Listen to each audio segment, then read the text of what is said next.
Déjà, comment je reconnais la bactérie? C'est via ce saumon qui est ici. C'est pour représenter la salmonella. Alors salmonella, donc l'histoire se passe dans un restaurant et les deux personnes qui sont en train d'avoir leur déjeuner ont la tête tout à fait ailleurs. L'homme est en train de pisser tout en mangeant et sa pisse se retrouve ici par terre. C'est pour représenter l'excrétion urinaire de la bactérie, mais on va y revenir. Déjà, de ce côté droit, derrière, il y a un stade.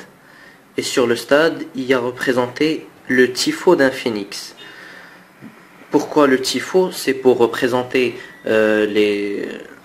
donc déjà l'espèce Salmonella typhi et paratyphi,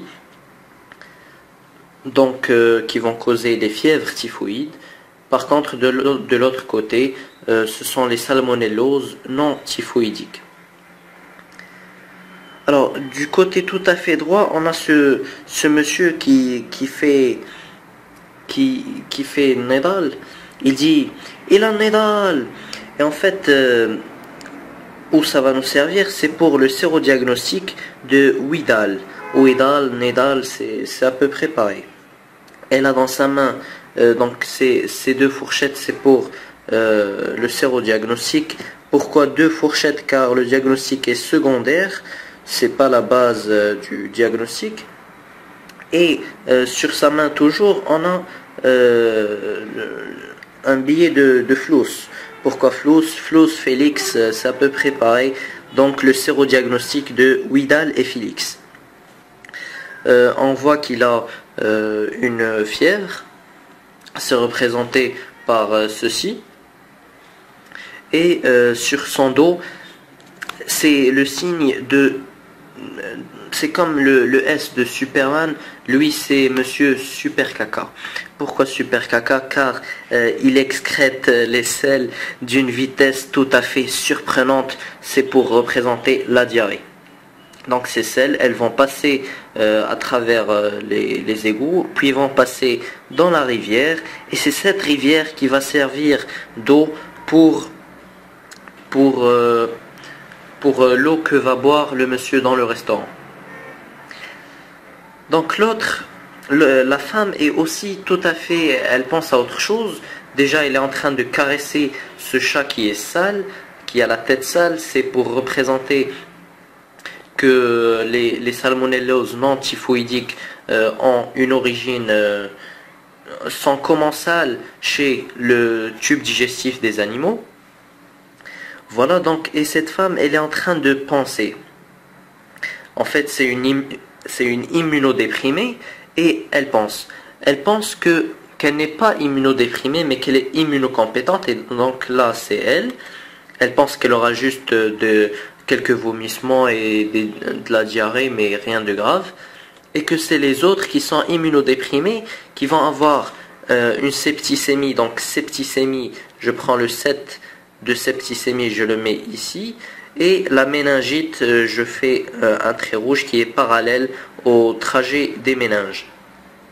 Donc chez les immunodéprimés, on aura une septicémie et une méningite. Et cet immunodéprimé se demande lui-même, dois-je faire un antibiogramme ou pas? Voilà, donc ici le serveur, il est venu chez eux. Et il leur demande, voulez-vous du poisson bleu ou bien du poisson vert? C'est pour représenter l'isolement, c'est lui qui va faire l'isolement. Et donc va pouvoir différencier les différentes espèces de salmonella. Donc le saumon, on voit qu'il est bien rose, c'est pour représenter le gramme négatif. Puis sur la table toujours, on a ce petit poisson qui est tout triste. C'est parce qu'il a été atténué, le pauvre. Donc c'est un vaccin vivant atténué par voie orale. Donc on va repasser au phénix. Concernant le phénix, il s'apprête à attaquer l'homme par tous les moyens. Déjà, il veut lui couper les cheveux par le trim, par le ciseau. Le ciseau, c'est pour couper. Couper, c'est trim en anglais. Donc, cotrimoxazole. Et il s'apprête aussi à lui couper la gorge. Et comment? Via deux moyens. Il s'apprête à lui couper la gorge par le crayon, qui est pencil en anglais, pénicilline car couleur apricot. Et en même temps par une aiguille qui représente le vaccin. Et là j'ai mis des antigènes là-dedans. Voilà. Donc concernant la physiopathogénie de la maladie typhoïdique, il y a déjà un point de départ septicémique que je vais représenter par ce point ici tout simplement rouge. Puis il y a un passage dans les ganglions lymphatiques où ça va se multiplier. Puis ensuite on aura cette septicémie ici que je représente par le 7 toujours. Donc concernant les autres diagnostics, on a déjà l'hémoculture qui est une hémoculture facile. C'est représenté par ce sang à qui on a présenté du pain et du thé. Donc il n'est pas exigeant, on lui a donné du pain et du thé et pourtant il est tout content. Voilà, c'est la culture qui est facile. Et là, cette crotte sous la table, c'est pour représenter la coproculture. Voilà, je pense qu'on a à peu près tout fait. Pour le S, c'était pour endotoxine. Car les toxines, je les représente par cette sorte de triangle dirigé comme ça. Et quand c'est en pointillé, ça veut dire que c'est endotoxine, ça veut dire que voilà, c'est tout. Alors je mets des bottes aux immunodéprimés car ils ont besoin de protection. Et ici, concernant les vomissements et la diarrhée, il s'agit là d'une toxi-infection. Et ce monsieur qui dit il a Nedal, il a d'un côté une main flasque qui dit qu'il est malade et l'autre main qui est forte et puissante, c'est pour représenter le portage sain. Alors dans cette vidéo on va parler du leptospire. Comment je reconnais que c'est leptospire? Car c'est par ce cheval qui s'appelle Spirit. Et ce cheval, il est tout simplement charmé par cette jument qui est juste à côté. Elle est très belle, elle a les yeux verts et tout. Donc il est charmé par cette jument. Et il n'accepte aucune autre jument, c'est la seule qu'il aime. C'est un germe vraiment exigeant. Donc, et là, on a Martin et Petit qui font de leur mieux pour électrocuter Spirit et l'attraper via leur fourche. C'est pourquoi? C'est pour montrer le sérodiagnostic de Martin et Petit. Et ils tiennent, et l'un d'eux tient aussi ce gun. Gun, c'est pour pénicilline G. Et ils veulent l'attraper vivant car c'est nécessaire à leur sérodiagnostic. Et comme il est très fort et très robuste, mais aussi il est féroce, donc voilà, c'est montré ici, c'est pour montrer que c'est transmis via les animaux sauvages, mais aussi donc la force, c'est pour montrer le portage sain.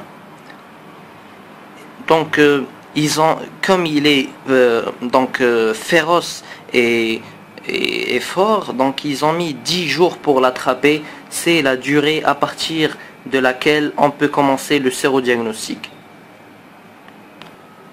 Et en fait, Spirit, il a un ami indien qu'il aime beaucoup. Voilà, l'ami indien, c'est celui-là. Et il est bien sûr dessus.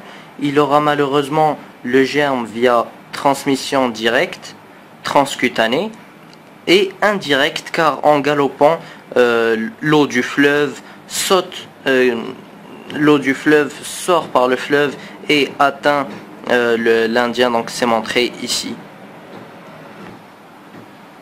Et bien sûr, ses dents aiguisées montrent aussi que si jamais Spirit s'énerve, il commence à mordre tout le monde, et c'est une transmission par les morsures.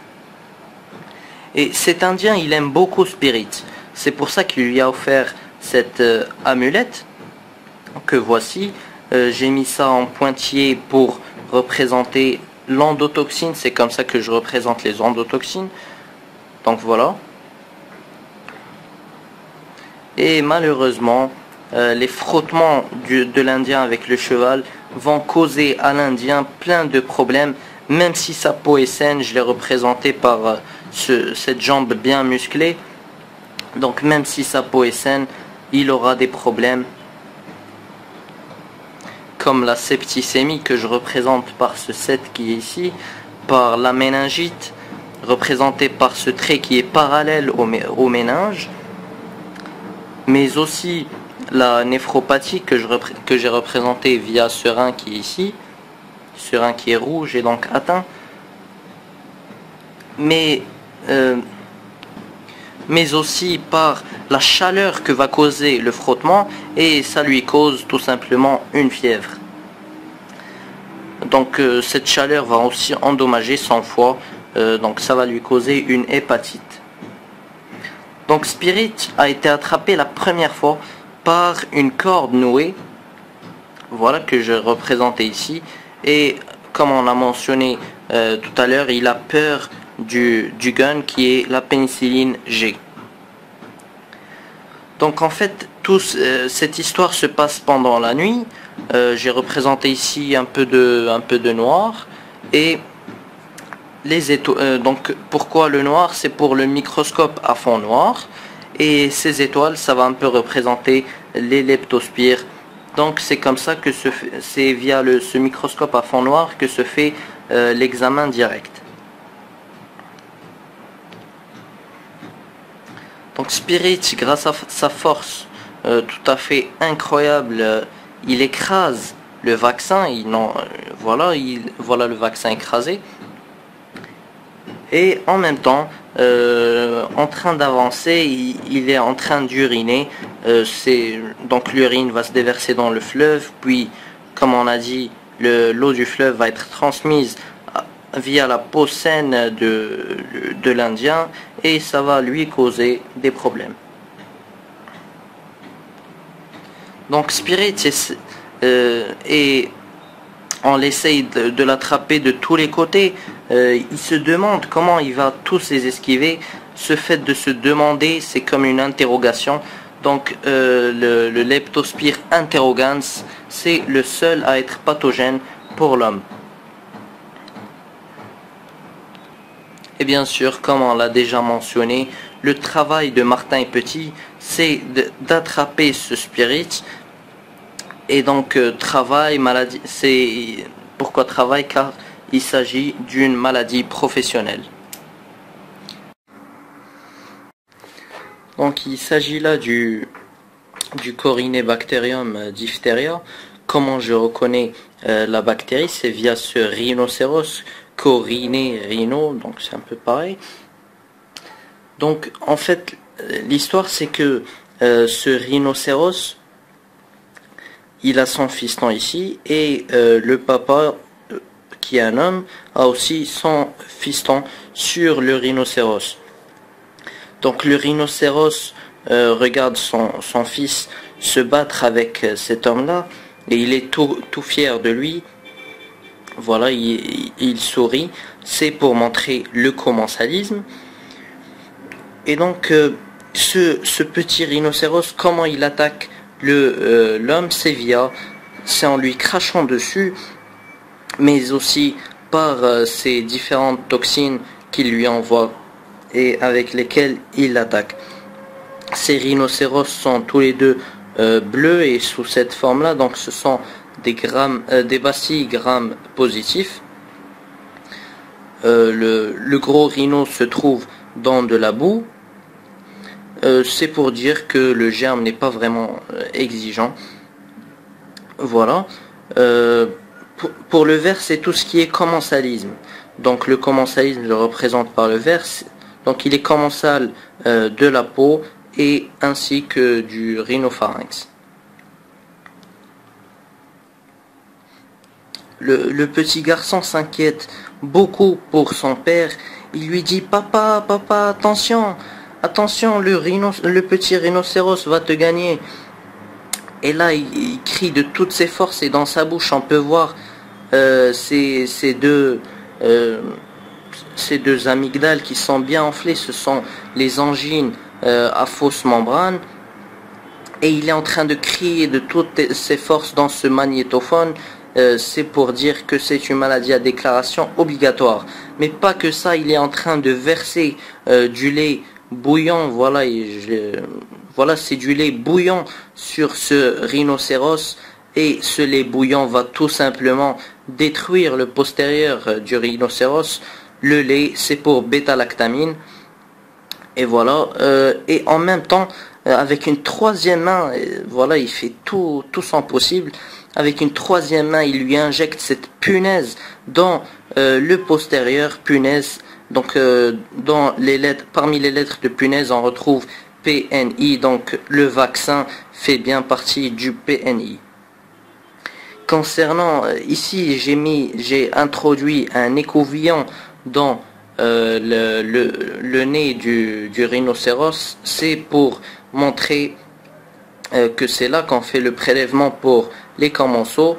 Et bien sûr, si la personne est malade, on va faire le prélèvement sur les angines.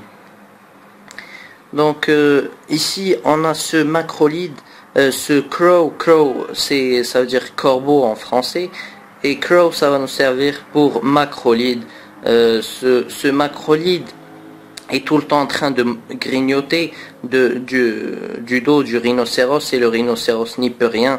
Donc c'est pour dire que le macrolide est efficace contre le Corynebacterium diphtheria. Donc concernant l'épidémiologie, on a ici ce short de spore. Spore c'est pour sporadique. Donc et ici ces petites cornes, on peut imaginer que ici c'est le tracé des différents cas, et qu'ici donc on a une petite épidémie, une autre petite épidémie. Donc il y a en même temps les cas sporadiques et des petites épidémies. Et en fait l'enfant il fait tout ça, il dit attention papa, attention. Et le père il lui répond: mais non, ne t'inquiète pas fiston, je serai immunisé grâce à ces toxines et j'ai des anticorps avec moi. Donc là ça c'est pour c'est comme une lampe pour lui dire: hey, fiston, ne t'inquiète pas. Et ça représente l'immunofluorescence directe. Et ici c'est les anticorps qu'il a avec lui. Il va tout simplement se les injecter, c'est une sérothérapie. Et là il lui dit: je serai immunisé. Ça veut dire que la maladie est immunisante tout simplement. Donc ce bras qui est fort, c'est pour dire qu'il y a du portage sain. Toujours le bras musclé comme ça, c'est portage sain. Et le bras qui est flasque comme ça, c'est pour dire que la transmission se fait aussi via les personnes malades. Et pour la bouque dans laquelle se trouve le rhinocéros, je ne sais pas si je l'ai déjà dit ou pas, c'est pour dire que c'est pas un germe exigeant, c'est plutôt facile. C'est plutôt facile. Donc dans cette vidéo, on va parler de Bordetella pertussis. Comment je reconnais la bactérie, c'est donc déjà cette femme, elle a eu beaucoup de pertes. Et ces pertes font qu'elle a des dettes énormes. Donc perte pertussis, donc dette Bordetella.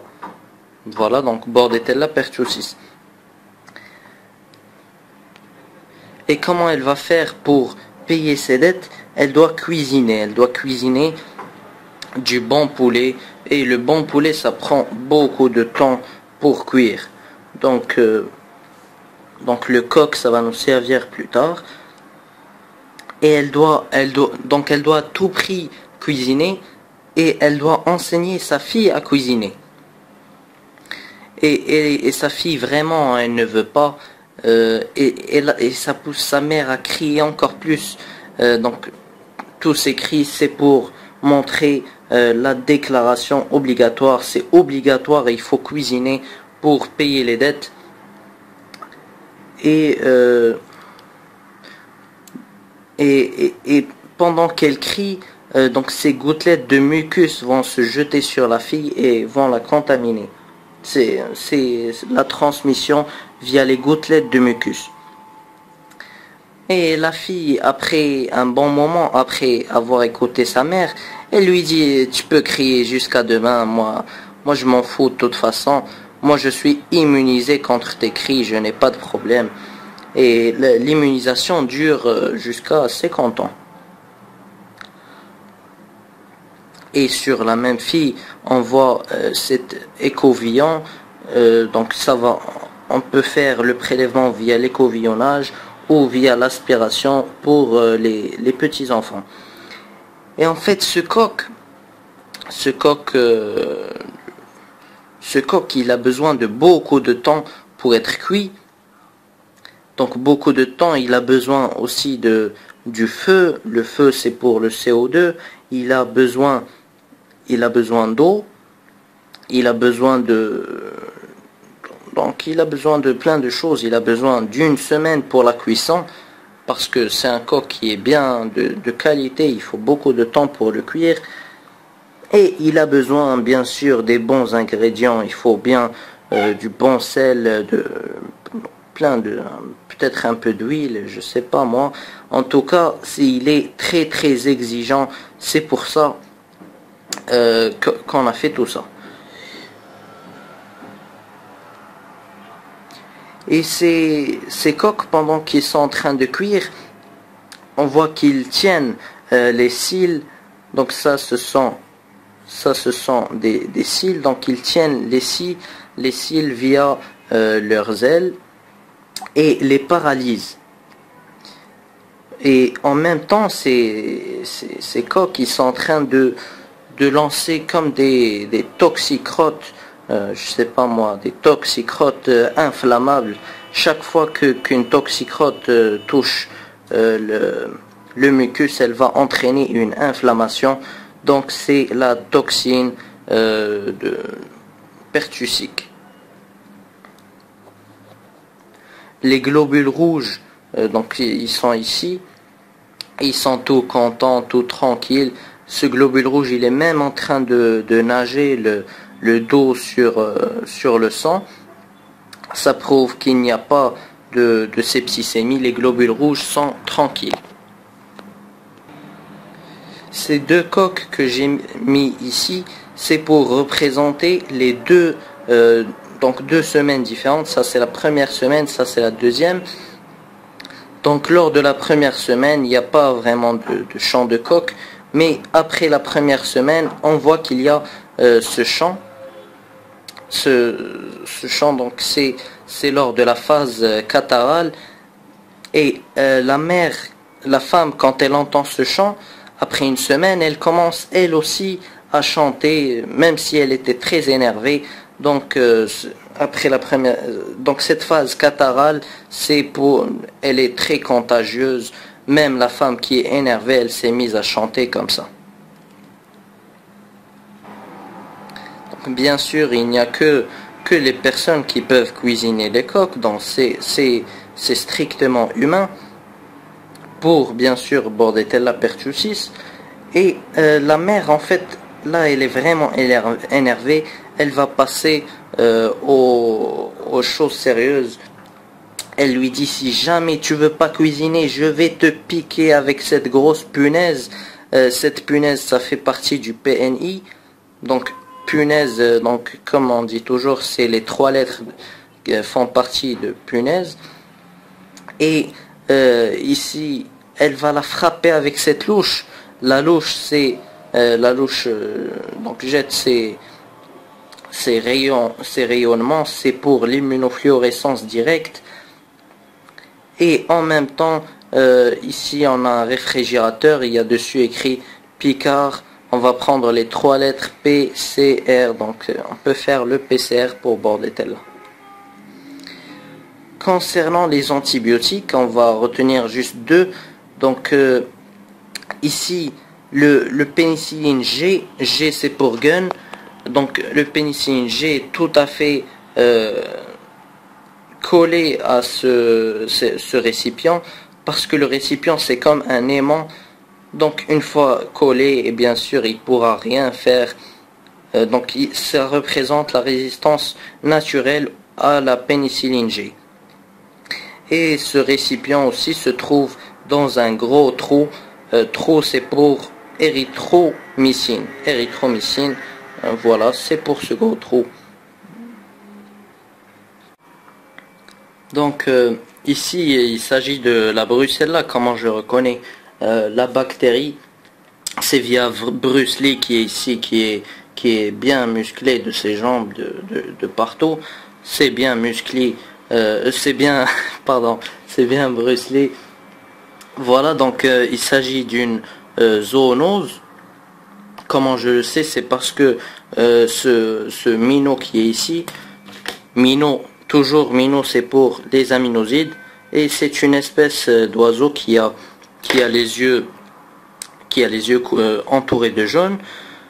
Donc minot tire via ce rifle c'est mitraillette en anglais, ou bien fusil pardon. Donc via rifle et corti. Corti c'est pour cotrimoxazole, et il est perché sur cycline. Donc une fois qu'il va frapper avec corti, ça va frapper la tête du cheval et non pas Bruce Lee directement. Donc c'est comme ça que je reconnais que c'est un pathogène occasionnel pour l'homme. Voilà, il s'agit d'une zoonose comme on a dit. Donc le corps du cheval c'est bien visible, il a la forme d'un cocobacille gram négatif, rouge bien sûr, comme le sang qui coule de sa blessure et qui sert à l'hémoculture qui est réalisée par cet homme qui est en train de boire du lait et du pis. Donc ça va nous dire que la transmission est digestive, indirecte, mais aussi l'homme qui boit utilise du coton pour l'hémoculture, car il s'agit d'une culture délicate réalisée lors de la phase aiguë de la brucellose. C'est représenté par ces sabots qui sont plutôt aigus. Si on ne traite pas le cheval, à ce stade il va s'accrocher à Bruce Lee via ses chaînes. Toujours ces chaînes c'est pour la chronicité. Donc il va s'attacher à Bruce Lee, il va s'attacher de toutes ses forces, donc il va pas le lâcher, c'est vraiment la chronicité. Donc on voit que le cheval il a engendré trois petits chevaux dont la tête est coupée, c'est pour représenter l'avortement chez les animaux. Et Bruce Lee, comme il a été atteint de brucellose, il a besoin d'un casque. Et il peut pas se lâcher ce casque, c'est pour représenter donc il s'agit d'un germe intracellulaire. Et ce casque, ça va lui chauffer la tête, va devenir bien chaude. Et voilà, la chaleur s'évacue ici. C'est pour représenter la fièvre de Malte. Donc la jambe de Bruce Lee, comme on le voit ici, est en contact direct avec la peau avec le cheval, ce qui permet une transmission transcutanée directe. Et le cheval a des frissons à cause de cette blessure là, donc il va éternuer et ça représente la transmission donc il y a donc une transmission aérodigestive. Donc Bruce Lee tient ce cheval via les rênes, Donc les reines, ils ont cette forme-là, cette forme d'anticorps sur lequel se trouve le stylo. Donc stylo c'est pour write et l'anticorps c'est pour sérodiagnostic comme d'habitude. Donc on va faire le sérodiagnostic de write. Donc l'homme ici il boit vite car le cheval se dirige vers un trou, après il ne pourra plus boire le lait. Donc il boit, voilà. Et le trou c'est pour érythromycine. Mais aussi parce qu'il doit vite ramasser, donc isoler ces différents chevaux pour ne pas qu'ils contaminent les autres. Donc c'est pour l'isolation et l'identification. Et Bruce Lee ne le sait pas encore, mais en plus de ce trou vers lequel se dirige le cheval, un phénix vient l'attaquer par en haut et ça va vraiment le massacrer. Ça va massacrer Bruce Lee. Et ici, comme le cheval donne du lait, donc c'est un petit mensonge, les chevaux ne donnent pas de lait bien sûr. Donc comme il donne du lait, le lait c'est pour bêta-lactamine, lacte, lait, voilà, vous voyez la ressemblance. Donc le lait ne pose pas de problème pour le Bruce Lee. Il s'agit d'une résistance pour les bêta-lactamines. Pas que ça, mais heureusement, le cheval va avoir des problèmes d'articulation et il va se casser la jambe avant d'arriver au trou. Donc tout le monde sera sauvé grâce à cette arthrite. Et comme le cheval court très vite, et celui-là, ce monsieur n'a pas le temps de faire l'hémoculture, ça nous dit que si on ne donne pas assez... Donc en courant, le cheval va aussi renverser ce bac de sang qui est normalement pour l'hémoculture. Ça nous dit que si on ne donne pas assez de temps à l'hémoculture, on n'aura rien. Il s'agit d'une culture qui est lente.